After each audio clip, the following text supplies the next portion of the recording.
یہ قدید جو ہے نا بہت ہی تاریخی جگہ ہے. جو معبد جن کا خیمہ تھا، جو خاتون تھی، ان کا قصہ بھی یہیں کا ہے، قدید کا. ایک اور واقعہ اسی علاقے میں یہ بھی پیش آیا. حضرت ابن عباس رضی اللہ تعالیٰ عنہما کا بیٹا فوت ہو گیا تھا قدید میں. اسی طریقے سے سراقۃ بن مالک کا جو واقعہ، تو وہ بھی قدید کا ذکر آیا اس میں، کہ قدید میں واقعہ پیش آیا تھا. تو حدیث میں آتا ہے کہ ایک ایسا شخص جو صبح کے وقت میں آپ کا دشمن تھا اور شام کو آپ کا محافظ تھا. یہ اللہ تعالیٰ کی طرف سے عجیب معاملہ ہوا. بتوں کا ذکر آتا ہے نا، ارأیتم اللات والعزی ومناۃ الثالثۃ الاخری، تو منات جو تھا وہ بھی ادھر ہی تھا، قدید میں. اللہ تعالیٰ ہمیں توفیق عطا فرمائے کہ ہم ذرا تسلی سے ان جگہوں پہ ٹھہر کے آئیں، پھر ساری احادیث کا بھی ذکر اس میں آ جائے، اور ان مواقع کا بھی، اور اس سے متعلق جو آگے احکام ہیں ان کا بھی ذکر آئے. اس کی وجہ سے بھی تاریخ بھی زندہ ہوتی ہے، سیرت کا بھی پتہ چلتا ہے، اور احادیث کا جو ماحول تھا کہ ان کا شان نزول کیا تھا، شان ورود کیا تھا، کون سا واقعہ وہاں پیش آیا تھا، اس کا پتہ چلتا ہے. کہ آگے سخت ہے رانی، واحسن منک لم ترقت عینی، واجمل منک لم تلد النساء، خلقت مبرا من کل عیب. بسم اللہ الرحمن الرحیم. میرے خیال میں یہ قدید کا علاقہ شروع ہو گیا ہے. یہ لکھا ہوا ہے نا قدید. تو یہ قدید جو ہے نا بہت ہی تاریخی جگہ ہے. احادیث میں بہت کثرت سے اس کا ذکر آتا ہے. ایک تو حدیث شریف میں آتا ہے کہ نبی کریم صلی اللہ علیہ وسلم جب فتح مکہ میں آپ تشریف لا رہے تھے، تو چونکہ سب نے روزہ رکھا ہوا تھا، تو گرمی بہت شدید تھی، تو محسوس کیا آپ نے کہ لوگوں کو تکلیف ہو رہی ہے، تو آپ نے دن میں روزہ افطار کیا تاکہ امت پر لوگوں پر مشکل پیش نہ آئے. تو یہ بہت بڑی ایک سبق ہے کہ جو لیڈر ہوتا ہے، جو قائد ہوتا ہے، وہ اپنی امت کو، اپنے لوگوں کو وہ کسی مشکل میں نہ ڈالے، اس کو ایسے راستے پہ لے کر نہ چلے جہاں وہ تکلیف محسوس کرتے ہوں. تو نبی کریم صلی اللہ علیہ وسلم نے فرض روزہ یہاں توڑ دیا اپنے صحابہ کرام کی آسانی کی خاطر. اور سب سے پہلے آپ نے پانی نوش فرمایا، آپ اونٹ پر تھے، اور آپ کو دیکھ کے پھر تمام صحابہ کرام نے بھی روزہ توڑا، اور اس سے صحابہ کرام کو آسانی ہوئی. ایک تو یہ اس حوالے سے بہت تاریخی جگہ ہے. دوسرا یہ کہ جو معبد جن کا خیمہ تھا، جو خاتون تھی، ان کا قصہ بھی یہیں کا ہے، قدید کا. تو یہ بنو خزاعہ کا یہ علاقہ تھا، وہ خزاعیہ تھی معبد.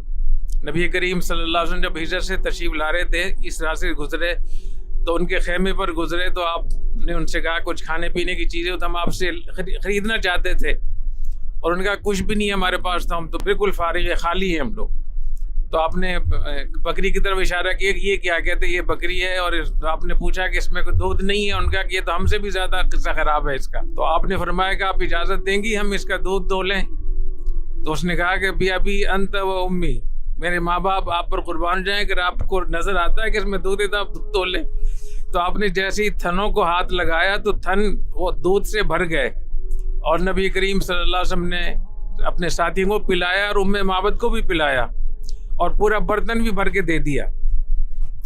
اور وہ اتنی خوش ہوئی معبد کہ وہ پھر اسلام انہوں نے قبول کیا، معبد رضی اللہ تعالیٰ عنہ نے. اور شام کو جب ان کے میاں آئے ابو معبد، انہوں نے پوچھا کیا واقعہ ہوا تھا، تو انہوں نے پورا بتایا. تو انہوں نے کہا کہ وہ کیسی شخصیت تھی تو انہوں نے جو تعریف بیان کی نبی کریم صلی اللہ علیہ وسلم کی، آنکھیں کیسی تھیں، آپ کا چہرہ کیسا تھا، آپ کے بال کیسے تھے، آپ کا نورانی چہرہ تھا، آپ کے رنگ کیسا تھا، آپ کے ہونٹ کیسے تھے، آپ کی گفتگو کیسی تھی، آپ کی چال کیسی تھی. اتنا زبردست انہوں نے ایک منظر کشی کی ہے معبد رضی اللہ تعالیٰ عنہ نے. آدمی حیران ہوتا ہے کہ اللہ تعالیٰ نے حضور اکرم صلی اللہ علیہ وسلم کو جہاں اور بہت ساری صفات دی تھیں، ان میں ایسی صفات تھی کہ سب لوگ اس کو دیکھ لیتے تھے. ایک اور واقعہ اسی علاقے میں یہ بھی پیش آیا کہ حضرت ابن عباس رضی اللہ تعالیٰ عنہما کا بیٹا فوت ہو گیا تھا قدید میں. تو ان کا جب جنازہ وغیرہ تیار ہوا تو لوگ جب صف بندی کی تو پوچھا کہ گنو لوگ کتنے ہیں، تو کہا کافی لوگ ہیں. تو پوچھا 40 ہوں گے؟ تو لوگوں نے کہا 40 ہیں.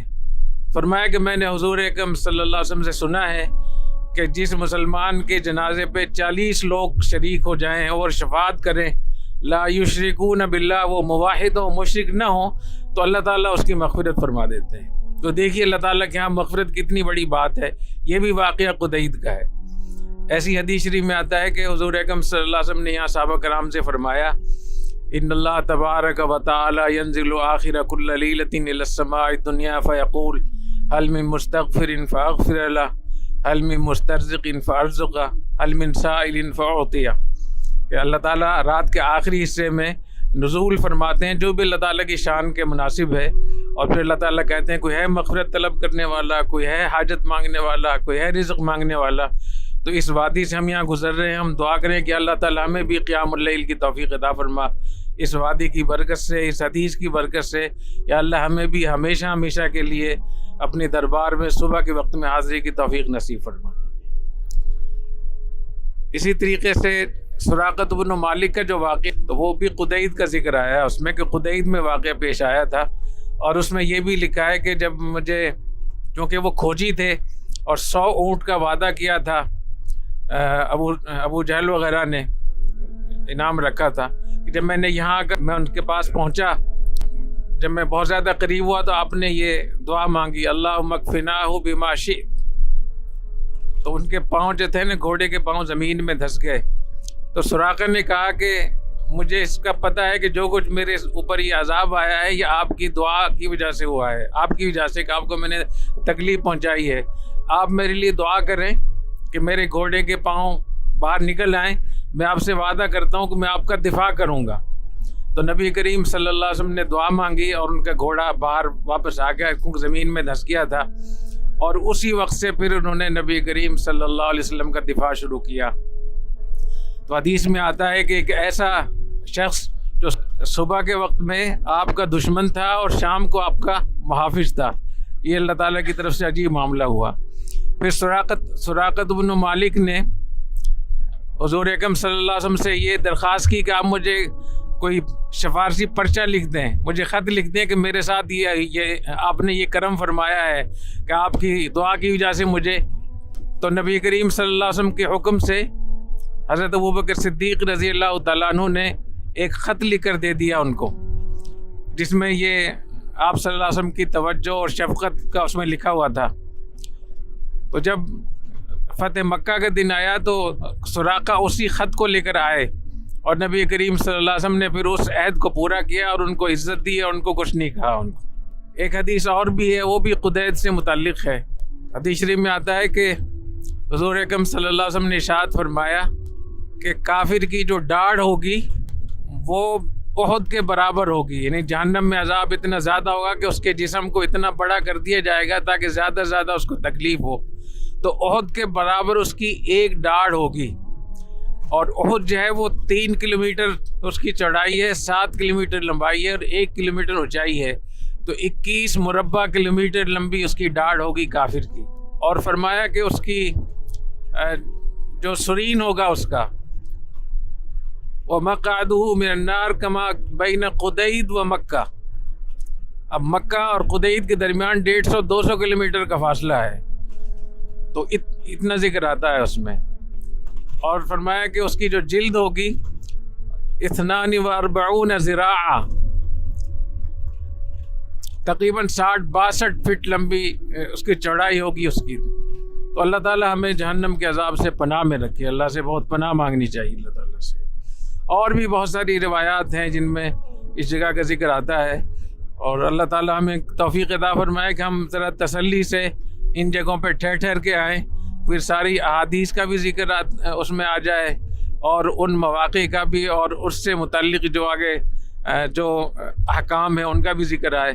تو یہ بہت بڑی بات ہوگی. اس کی وجہ سے بھی تاریخ بھی زندہ ہوتی ہے، سیرت کا بھی پتہ چلتا ہے، اور احادیث کا جو ماحول تھا کہ ان کا شان نزول کیا تھا، شان ورود کیا تھا، کون سا واقعہ وہاں پیش آیا تھا، اس کا پتہ چلتا ہے.